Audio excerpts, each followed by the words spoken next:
川普支持率跌到了37%，负评现在高达63%，60%民众抱怨说美国的经济变烂了啊，都是川普你搞出来的。你会不会觉得这是2008年次贷危机的前兆？这个女公关她在田纳西买房子，她因为被裁员，为什么被裁员？因为联邦政府没钱了。她在不运作的情况底下，你觉得你下个月还有这个收入吗？你能够缴得起房贷吗？美国的房地产会不会走回2008年那个老路？川普他现在的政策就是没有看到黄河啊，他眼泪不会掉下来。现在的情况就是说，一般的老百姓没得拼啊。你一个好好的女公关，年收入大概可以到达的将近是50万的美金，结果他现在说这房子我不能买了，付不起了。这就是整个美国产业跟社会现在到了不平衡。美股 AI 遭到血洗，费半崩盘，亚洲股市现在也在大逃杀，包括了日本跟韩国股市，我们都可以看出出现了史诗级的一个暴杀，就是发生在昨天晚上崩跌哦。矽谷梦变成噩梦吗 ？AI 泡沫，我们今天会来讨论是否已经正式的引爆了。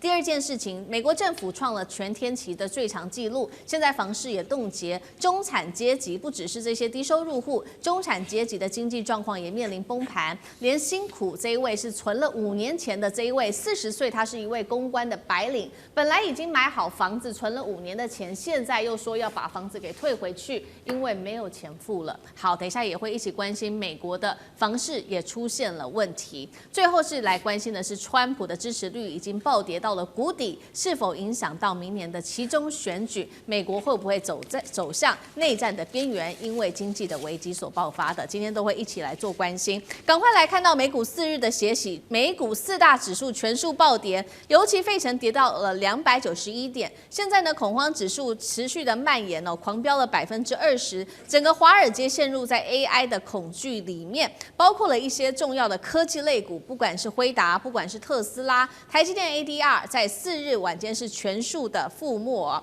那么我们来看到台股盘中同样的是暴跌了。一度是达到700点，韩国股市更惨了，直接重挫5%，甚至直接触发了熔断机制。日经则是惨跌了2000点。怎么看？专家怎么说？麻省理工学院早就先前就已经示警了，他说目前美国有许多的 AI 公司，重点的问题就是95%的这些生成式的 AI 公司到现在都还没有被盈利啊，包括很重要的科技大厂微软还被爆出财报藏着亏损哦 ，OpenAI 上季恐怕惨赔金额高达了115亿美元。而现在呢，另外一位出来示警的，就是当时成功预言会发生这个金融危机的这一位，同时也是电影《大卖空》的原型主角 Michael， 他出来讲了，他说他们的基金公司啊。80%的仓位现在都在做空这些 AI 类股，不管是辉达或者是美国大数据公司的股票，做空金额高达了10亿美元，就是这么的不看好美国的 AI 产业。那么包括了美银现在也做示警了，这个 AI 的泡沫，他说实在是太大了。要求这些投资人们，你们注意了，接下来如果要投资中国股市、投资黄金，或许真的比较安全。AI 股这一回暴跌哦，正式的开启了鸣响声，泡沫四起。矽谷这一波是科技新创，还是金融幻觉？泡沫正式上演了吗？岳老师怎么看？这个问题非常重要哈！我曾经写过一本书叫《索罗斯的投资哲学》啊，里面专门就解释泡沫是如何发生的。我跟大家讲啊，这个索罗斯讲的情况的话呢，是针对于他所有美国股市当中所发生的事情啊。他讲泡沫发生的主要理由啊，就是3个：第一个是过度预期啊，然后第2个是过度乐观了，第3个的话呢，就觉得说是股票换钞票是天经地义的关系。这3点的话呢，你过度预期的话，这个 AI 就已经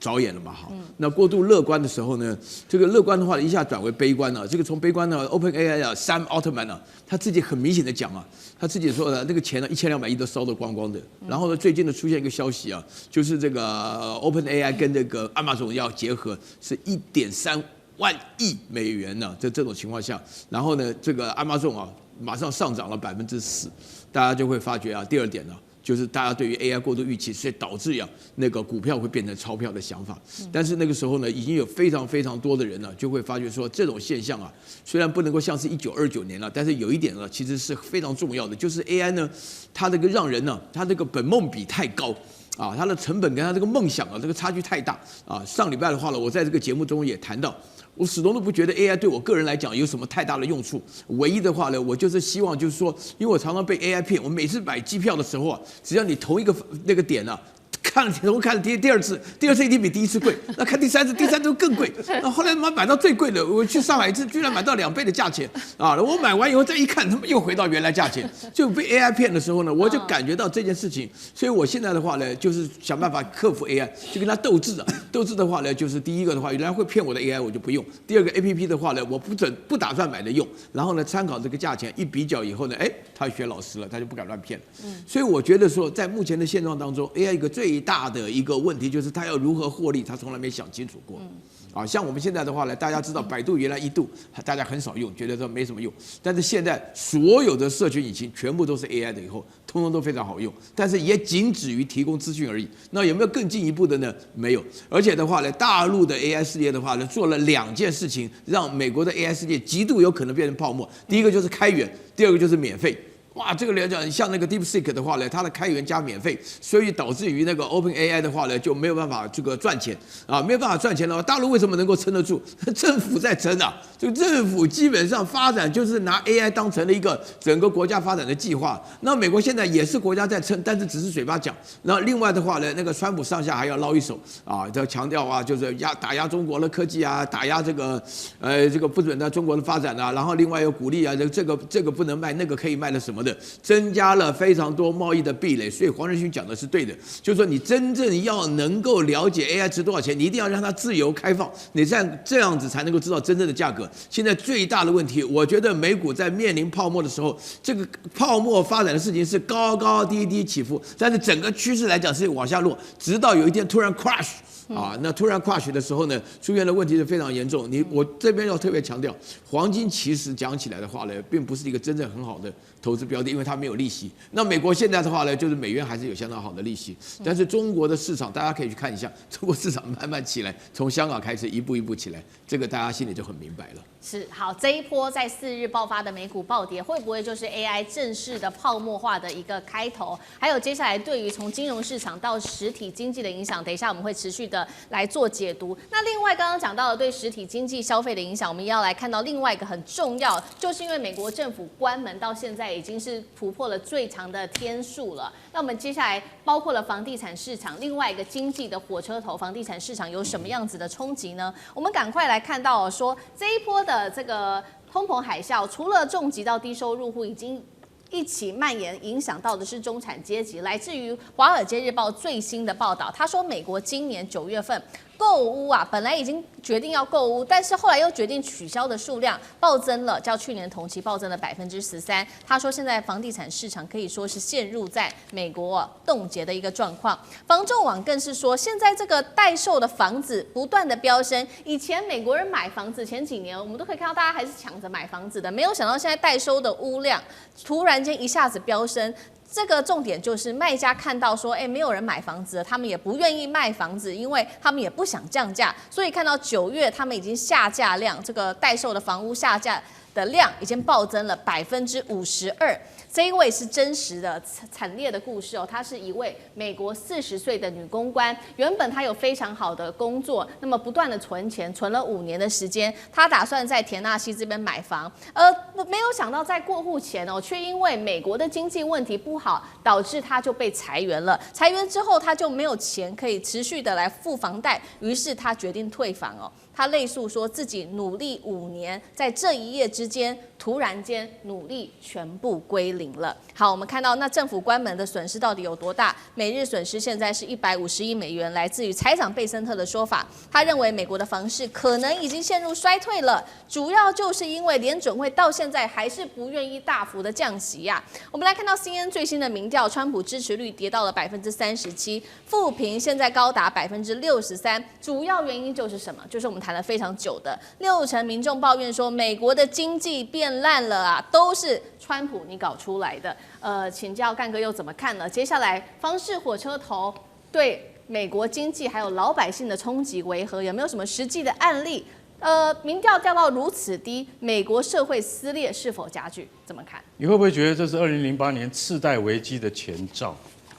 那种感觉，好，我先跟各位讲，我就是2008年次贷危机的受害者，不过我跑得快，改天有空再跟大家讲那个故事啊，我跑得快。但是今天我可以告诉各位，现在这个女公关她在田纳西买房子，她因为被裁员，为什么被裁员？因为联邦政府没钱了，所以联邦政府现在 shut down， 它不运作。它在不运作的情况底下，你觉得你下个月还有这个收入吗？你能够缴得起房贷吗？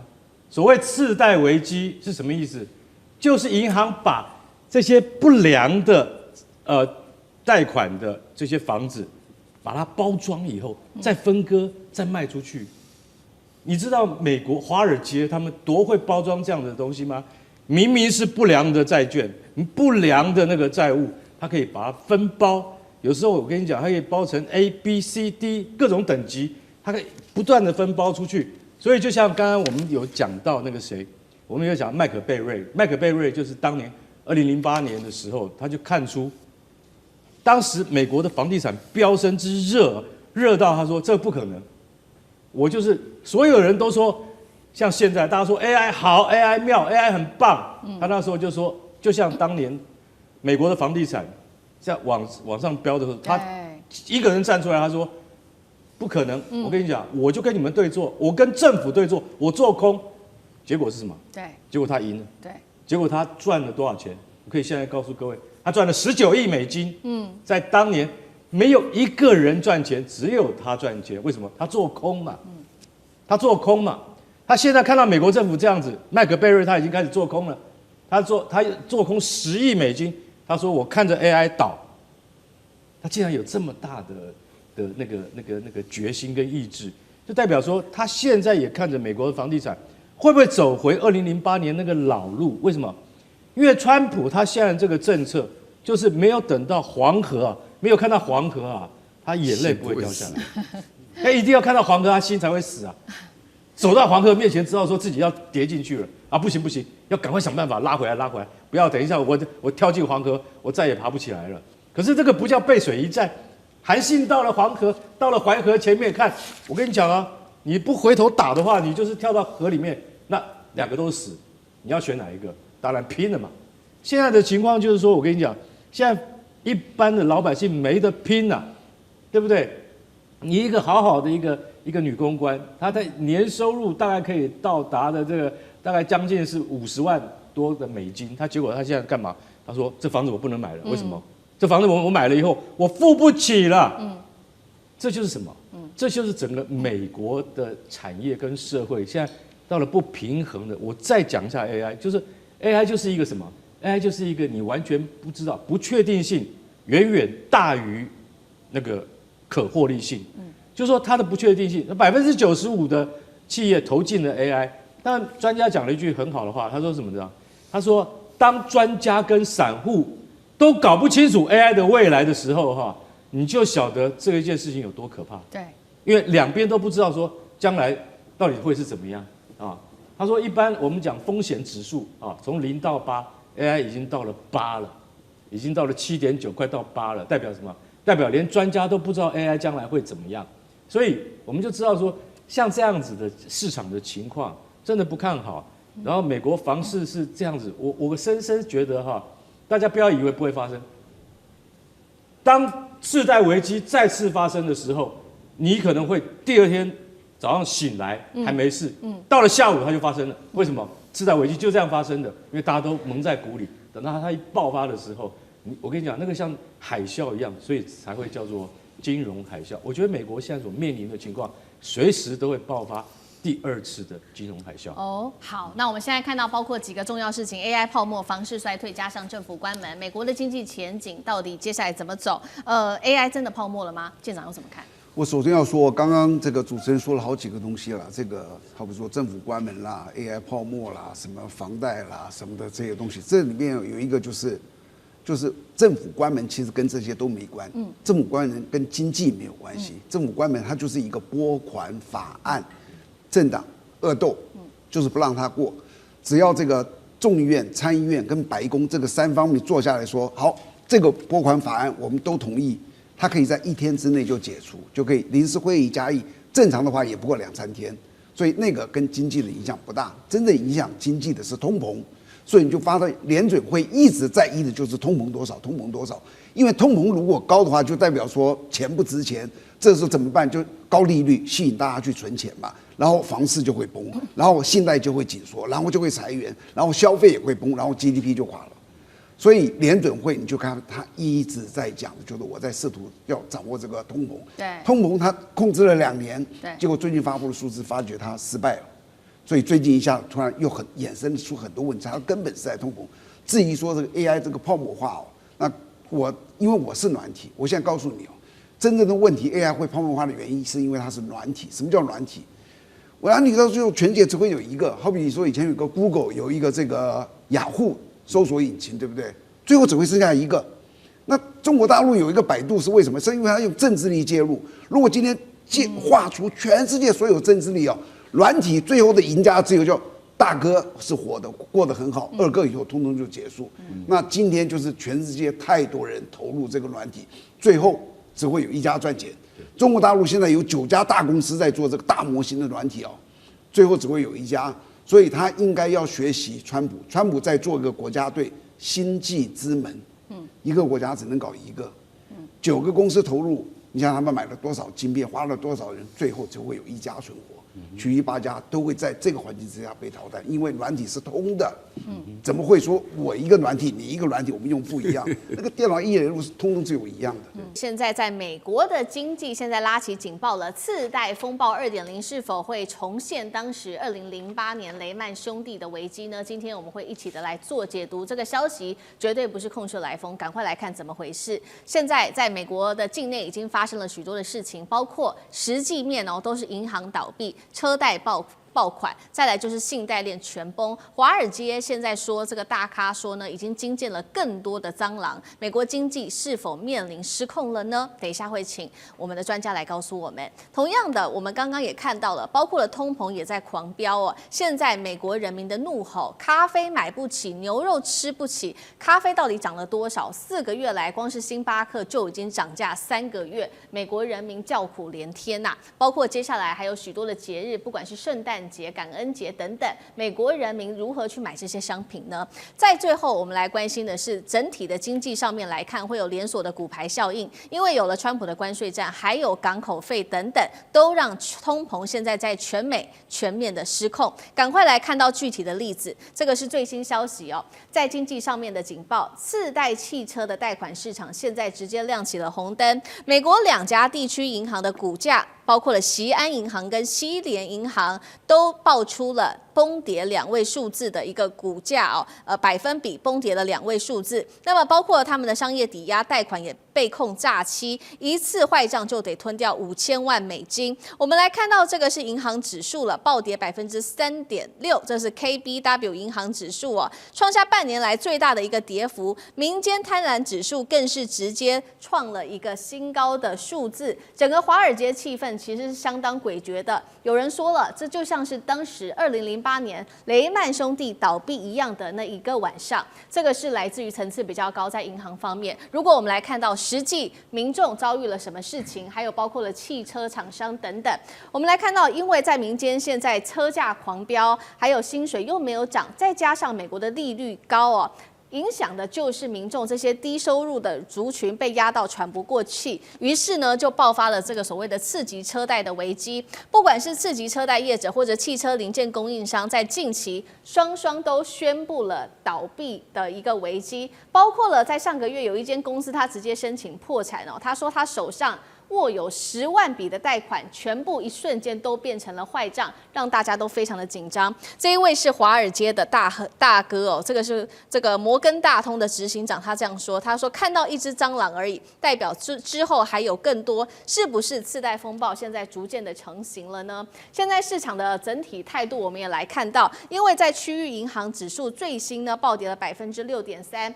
根据统计，现在全美74家银行是一天直接蒸发了1000亿美元，高盛也示警了，包括了美国的私募信贷加高收益债等等，规模已经高达5兆美元。如果一旦倒闭，这个会是一个重点的系统性危机。到底怎么回事？聂老师怎么看？难道次贷危机2.0要提前爆发了吗？我先讲一下哈，2022年有一个高通膨，那高利率的提升，因为2022年大家知道，2020年不是有一个很严重的所谓的我们就是我们叫做那个 shutdown， 美国股市 shutdown 4次，然后利息马上降低，后来就产生报复性通膨，然后美国急速的升息利息之后呢，造成了非常多拥有债券的银行的大跌，大家应该有印象，在2022年急速升息的时候，3月开始然后到了隔年1年3月10号有个严重挤兑事件在矽谷，叫做 SV 嘛 ，Silver Valley 的 Bank， 矽谷银行倒了。那这一倒下去，全球又跟现在一样喊一定会有次贷危就是所谓的系统风险，他们讲次贷风暴，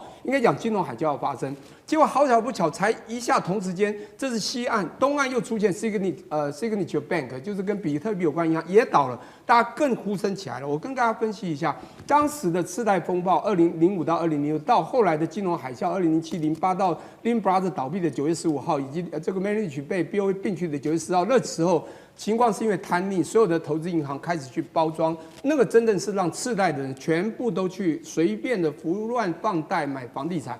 这个所谓的次级房贷，我觉得你要把次级分析，次级叫 subprime， 这个是不是真的次级？有，汽车有可能，因为汽车有的就是像中途迪俄，他们也会给次级的人去做贷款哈。那我不管怎么说，也就是这些为了卖车，他有可能在审慎不严格之下去贷的，但这种都属于小众，因为真正的银行其实被把关的蛮紧，尤其经过金融海啸之后。因此，如果你要告诉我次贷风暴是不是又要再产生，我觉得不太可能，系统性风险也不太可能。但是我必须说明，的确美国的这个不管是关税去打出关税产生的通膨，造成很多的人民，他以前要买日本货中国货也被课高关税，一开始很多在 Amazon 卖货的人很多就倒了，当他失业了，他这个又通膨，他生活的确会困难。不过要维持信用的人还是一大堆，不是次贷的人。如果今天都是次贷人在银行，就会产生这样的系统风险。那当然这时候呢，我想补充一个很有趣的东西，因为刚刚大家都讲到，我是不是能讲一下刚才那个 Good Oil 啊，它叫做地沟油或垃圾油。其实这个油，刚刚几个将军啊，我们都讲到，对不对？它不是一般的食用油，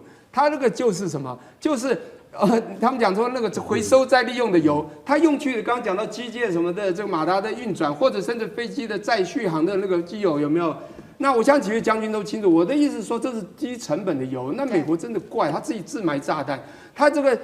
人家不买你大豆，你就不买人家地沟，那个是你需要的，又是刚刚讲的那个叫做 demand， 就是我们讲这个 demand elasticity price elasticity 比较低的。你明明就要买便宜的东西嘛，那你不是让通膨更高吗？所以这个东西啊，我只能说现在金融海啸或者次贷基本上不会有。但是以美国现在的做法，通膨用关税又打，这一次便宜东西也不买，还是价格下限。请问一下，不会通膨吗？你关税已经让鲍威尔都不敢降息了，你现在还要这样子？我告诉你，不久的将来通膨就会起来。我的意思说，中长期这个不会是系统风，是美国本土的未来，他们美国国内里面的金融的一些乱象有可能产生，倒不会是全球的系统风险。好，那张将军又怎么看？我认为那个就像这个2008的这个雷曼兄弟的这个联动债的这个风暴，我认为不会发生。但是问题在什么地方？问题是美国的经济状况会看坏。为什么？他要限缩，因为国家负最后的总成，负最后的责任。这些不管是现在加密货币、虚拟货币这种衍生性的商品，那么多的问题层出不穷。又私募信贷，还有这个总借贷，刚才讲了是5兆美元呢，居高不下哎，你怎么样去打消？国家在后面做保证，国家也不容许这些我们讲到的这种次贷风暴爆发，那一爆发之后一发不可收拾啊，马上进入经济衰退啊，国家可能容许吗？但是问题是，美国的压力会更大。为什么压力更大？它有3个结构性因素。第一个，美国自己的国债就有37兆美元国债扛在身上啊，这个包袱甩不掉的。明年的话，2026年到38兆美元，它这个国债太重，让它这个能够要付的这方面的。我们讲的弹性的空间，能够承担的风险，还有面对这个冲击的压力降低了，是这个问题在这个地方。第二个，我们看美国的通膨，美国的通货膨胀到现在为止今年是2.94%，2.94%也是高哎。你的通膨越低，那会告我可以忍受的空间越大。但是你通膨高哦，你要忍受的话，你可以忍受这个通膨要更高吗？没有，你空间压小了。你通膨高了，你才能够忍受的这一方面的经济上衰退的力量就变弱。还有一个我们讲利率，美国现在利率是4.25%， 2%也是过高。对，你可不可以说，那把利率降下来，让大家多活络着？不可以，你一降下来之后，股市又炒上去了。但要股市炒上去，又造成贫富差距，社会问题更严重。所以他们每一个都是几乎是联动的，所以造成美国政府这方面的压力会面临压力很大，因为他要做一个最大的管控。另外我们来看，今年的股市跟去年2024年12月30号已经涨了3000点，现在道琼工业指数是45920点了，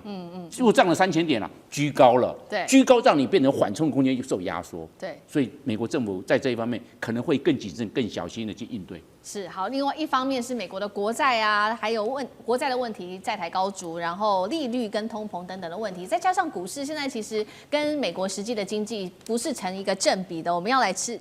续看到，确实现在美国底层的民众感觉在生活上越来越困难了，尤其这是联准会主席鲍尔自己说的，他证实了现在美国的就业确实在放缓，而且失业率不断的攀升，加州失业率现在是5.5%，正式进入这个叫做就业的衰退期。刚刚提到了星巴克4个月涨3次，牛肉价格每磅来到6.3美元，创下历史新高。美国人超气的，他们说呢，我连咖啡都买不起了，你现在跟我谈什么美国梦呢？可以看到几乎所有的事情，包括港口费到关税战，全部美国人自己都要买单。这个问题到底有多严重？这个问题还会持续的加剧吗？杨老师怎么看？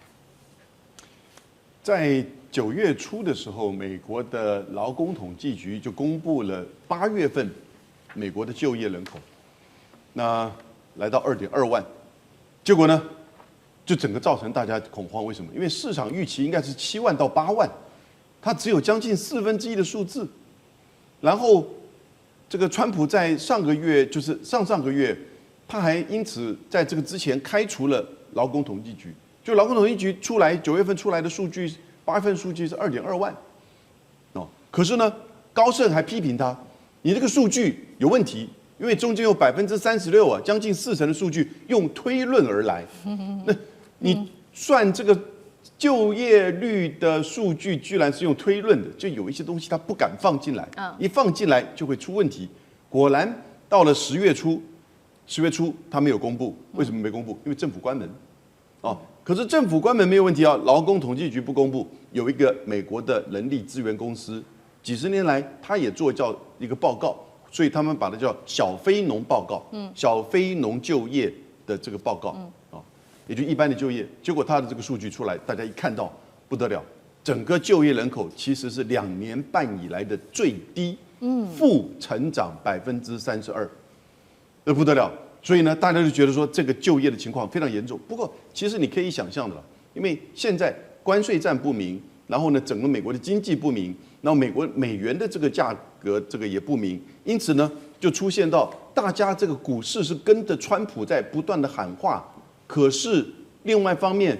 雇佣人却不断的在减少，因为大家公司或者雇主不太愿意敢去雇佣新的人。这个时候呢，失业的人口另外一方面呢，却不断的在增加。那他现在用一些这个技巧性的数字，你只要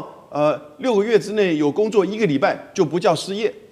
那这个在台湾就完全不得了，那这个失业率一定非常低了。所以你就了解现在它不止数字去用推论的，然后呢，它认定的标准也越来越宽松，才得到一个市场都不能接受的。我讲这一段就让各位了解，美国现在的就业情况非常严重，那当然就影响到整个它的这个经济。讲一些其他都讲，就越来越清楚的数据越来越明确了。对，这是民众实体的经历的事情哦。厉将军有怎么看？鲍尔为什么要依据加州的失业高达5.5%，他就要准备降息了，而且他已经公告了10月份他要降息1次，年底还有可能再降息2次那代表说是美国失业确实是很严重。那主要是从加州跟纽约这2个州的表现，我们就看出来。加州在美国来讲的话，它的 GDP 高达4.1兆美金。如果将它抽离美国，单独跟全世界来比较的话，它等于全球是第4大的一个经济体。是。那纽约州是第11大的一个经济体。那这2个州通常在美国的经济上面来看的话，他们会将它形容是矿坑里面的金丝雀。如果这2个州出问题，代表说是美国紧接着就是拉警报了那现在纽约这个州，光现在今年的这个份额来讲，就少了21万份的工作少掉了，所以它失业率会这么高。这也就是为什么鲍尔要赶快降息。那目前来讲，美国的 CPI 指数看起来来讲，虽然说还没有大幅的飙升哈，但是那是因为前一阵子，因为这个从川普宣布解放日4月1号开始，很多的进口厂商他赶快的拉货囤储在仓库里面。那这些仓库的货目前来讲的话，还可以应付一阵子。但是如果说这些货都卖完之后，紧接着下来的话，那势必是通货膨胀是在所难免，势必会跑不掉的。尤其是这个川普来讲，在这时候又增加港口费的状况之下，那势必这个火上加温哈，让火上加油，让这个通膨更严重。那尤其是说这个事出反常必有妖嘛哈。这个美国现在会走成这个样，这个妖不就是川普自己本人吗？你这个美国自己本身要喝咖啡，特别咖啡最大进口国是从巴西进口，那你自己对巴西征50%的这种高额的关税，那你不是推升自己的消费指数吗？难怪美国现在民众来讲喝不起星巴克，大概他们反而会去喝中国在那边扎根的瑞幸咖啡它属于比较平价的咖啡。就美国人来讲的话，他现在变成说，只要求有咖啡因就好，已经不再讲究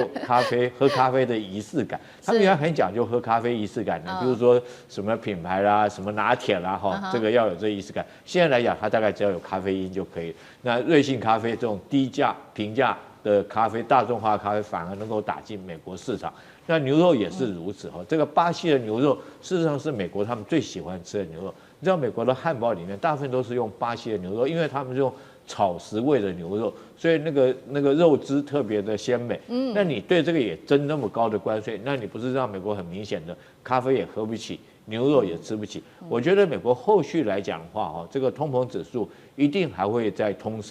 再推升了这个从这个联准会主席 FDI 这个鲍尔所讲的这些话，他预期说是这个今年来讲还会降息2次，代表美国的就业状况是非常的糟糕，然后通膨紧接着就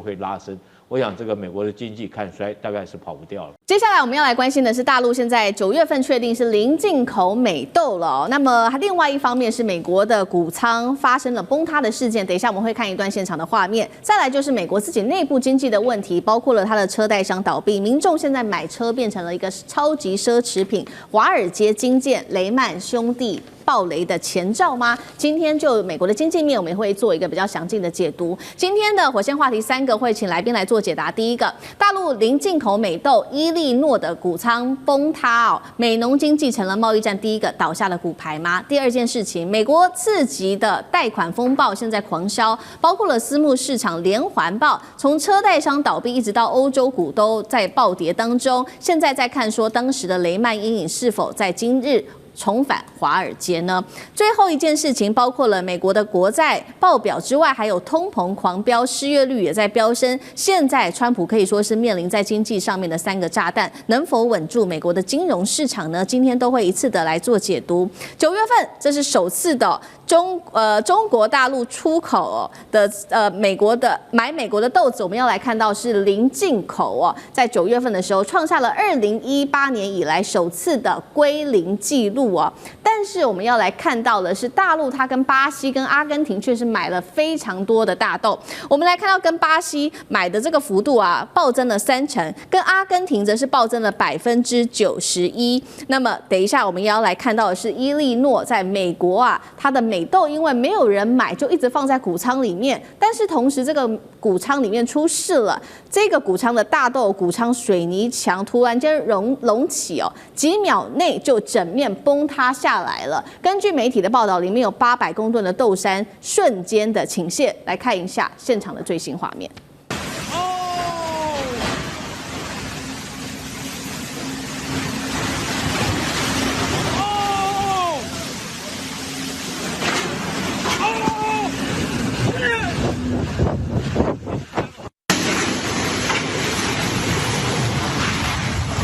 好，所幸这一起意外并没有造成任何的人员伤亡，而附近的居民已经做了一个比较快速的撤离不过这个节目一开始要请教大使怎么看了大陆首次的零进口美豆，重击美农跟它的经济命脉，美国经济会否出现新一波的崩塌？大师怎么看？当然啦，它这个造成美国经济的出状况，主要在中西部这些州。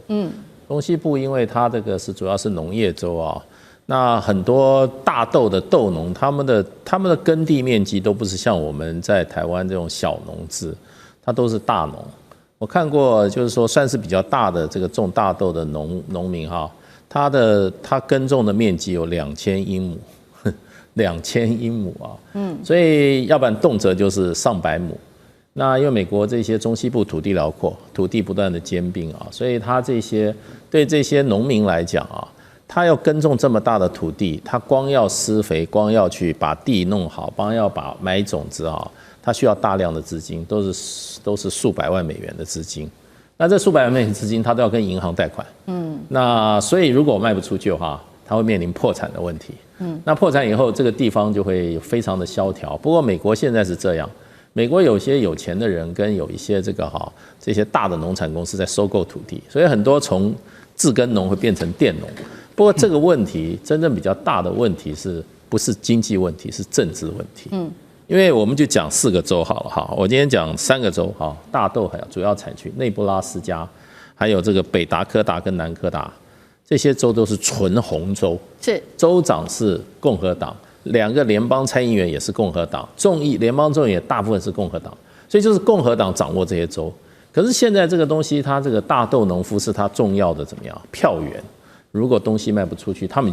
已经知道了，就是都是你川普的贸易政策搞的，我今天大豆滞销，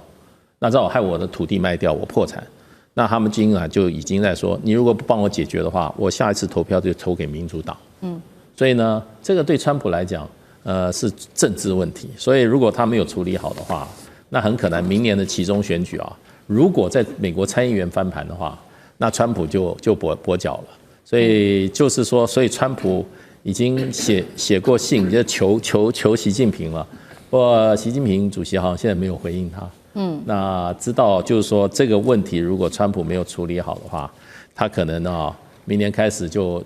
日子没那么好过了。所以对美国来讲的话，对川普来讲是个严重的政治问题。是好，这个大豆影响到接下来如果没处理好的，接下来川普的期中选举哦。那其实除了大豆问题之外，就是美国自己内部的经济，同样的也会影响到接下来整个川普接下来的选情。我们要来看到是美国的次贷风暴再现吗？这是一个问号。等一下我们会来揭开是不是真的是这样。因为大家还记得吗？上次我们聊到嘛，2家的次贷的这些次级的汽车的贷款机构，他们先后破产之后，是正式的揭开了3兆美元私人信贷的一个市场的黑洞。那摩根大通的执行长也在这个时候跳出来说呢，这个就是因为美国10年来的宽松这个贷款的方案。正式的反噬了市场，那么也看到了美国现在区域银行里面贷款的这些诈欺案爆发之后，整个银行股狂跌了6%，恐慌情绪甚至持续的在蔓延当中。这是来自于 CNN 的最新说法，甚至呢也影响到了整个欧洲的资产管理公司跟投资公司他们的股价，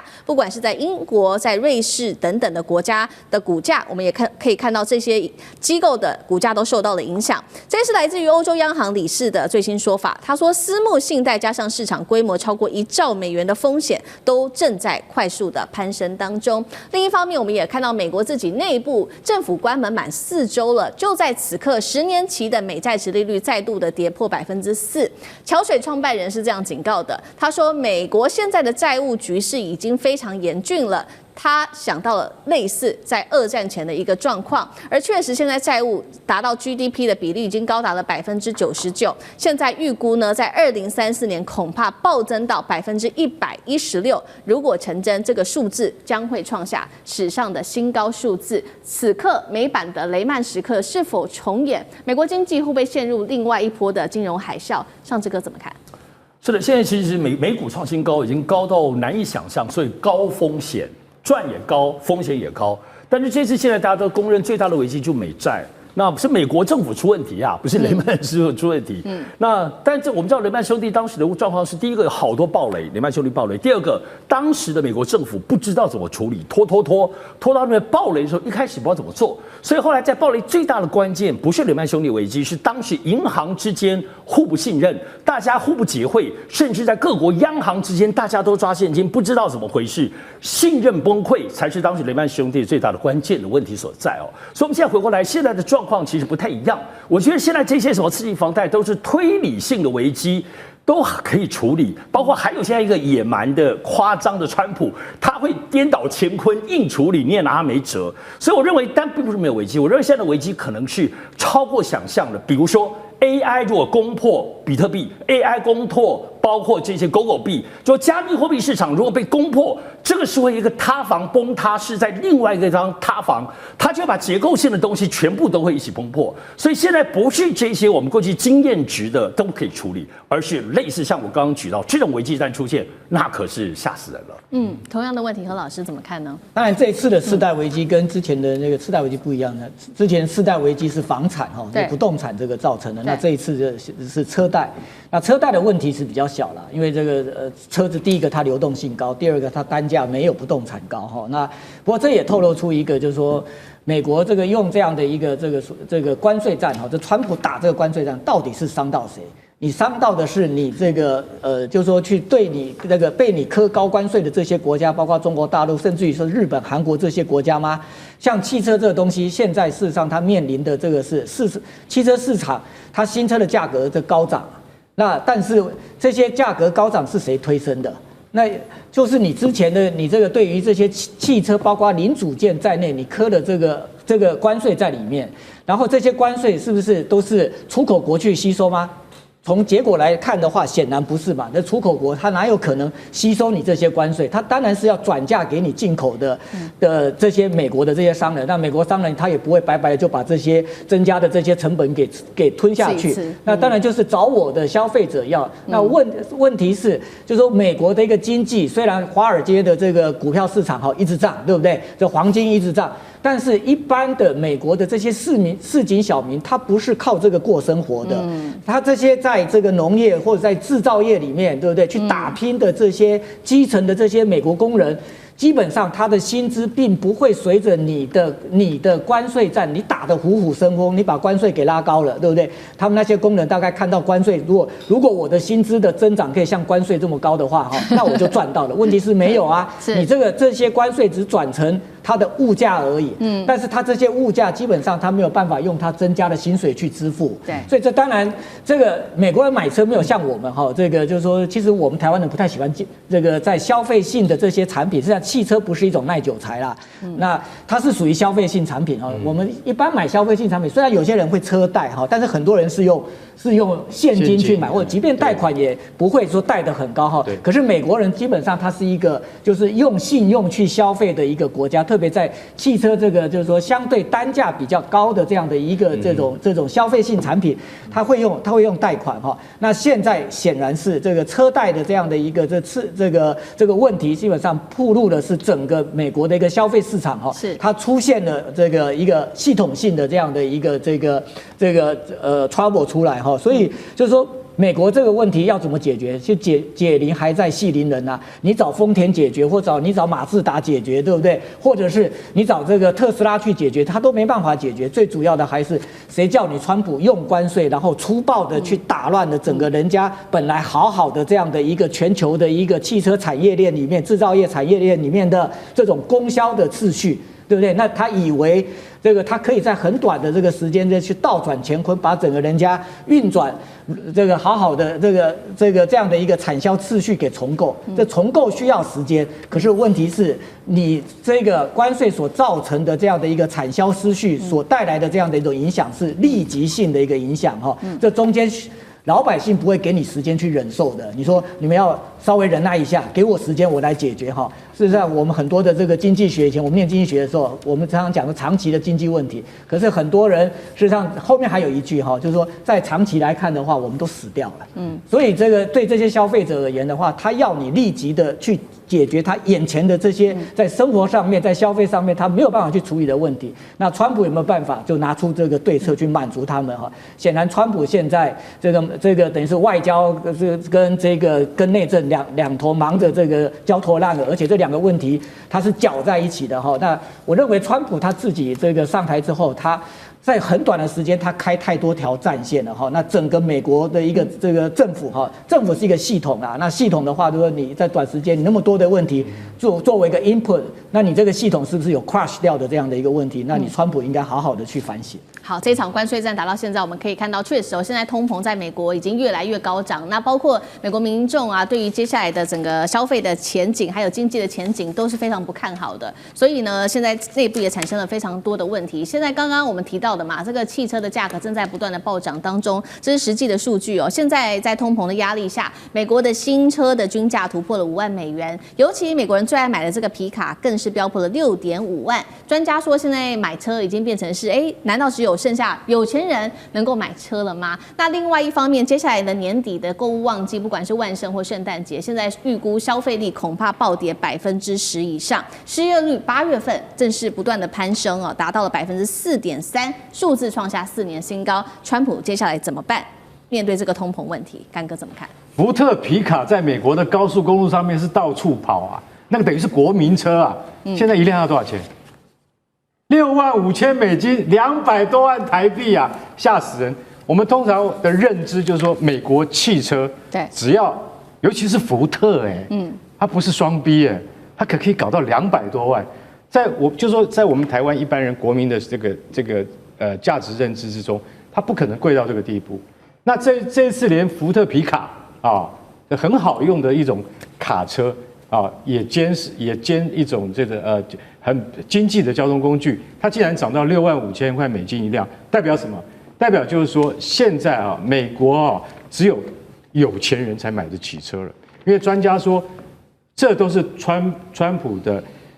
关税政策推波助澜而造成的。而且我跟你讲啊，现在反而是什么，你知道吗？现在反而车子涨价是因为有一些高端的客人啊的需求没有减少，但是呢，平民百姓却买不起车。就高端的客人越来越多，然后他们有更好的优惠的措施，所以促使他们买车。还有再加上这个9月底之前，曾经有一波的电动车的优惠，是啊，电动车优惠造成更多高端客人去买了比较高级的电动车。所以说，在美国的汽车市场，现在平均一辆车要50080块美金。这可能我想介大使在美国那么久，应该他会比我们更了解说，一辆车要到5万块美金的话，那是什么样的局面？而且说句实在话，这个情况可能不会很快就降下来，因为它已经上去了，然后再加上呢，墨西哥跟加拿大2个国家，尤其墨西哥的那个汽车的那个加工是进口主要到美国的，那美国就要对这2个国家征收25%的关税。那这个关税到现在没有谈好，表示什么？表示不管是电动车或是高档车，甚至福特皮卡，它的价钱、它的价格还是一样降不下来。所以在这种情况底下，还有呢，你说我们刚才讲到失业率，对不对？对，失业率7月4.2%，全美失业率到了8月变成4.3%，是4年来的新高。大家看，只有0.1个百分点而已嘛，那是几十万人，好吗？所以美国的失业率在隐形之中，他们讲有个效应啊，叫什么？叫威利郎效应，就是2008年金融海啸的时候发生。威利郎效应就是他是一个卡通人物，但是呢，他都是往前冲，等到呢他脚底下已经没有地可以踩的时候，他自己都不知道，因为他冲太快，然后他自己往下一看，我没有地方可以踩了，咻就掉下去了。美国的人民现在正在这种情况底下，推波助澜是谁？就是川普政府。把人民推向威利郎的效应，他不晓得他脚下已经没有实体可以踩了。当他要掉下去的时候，就会爆发像金融海啸那样的危机，而人民到现在还浑然不觉。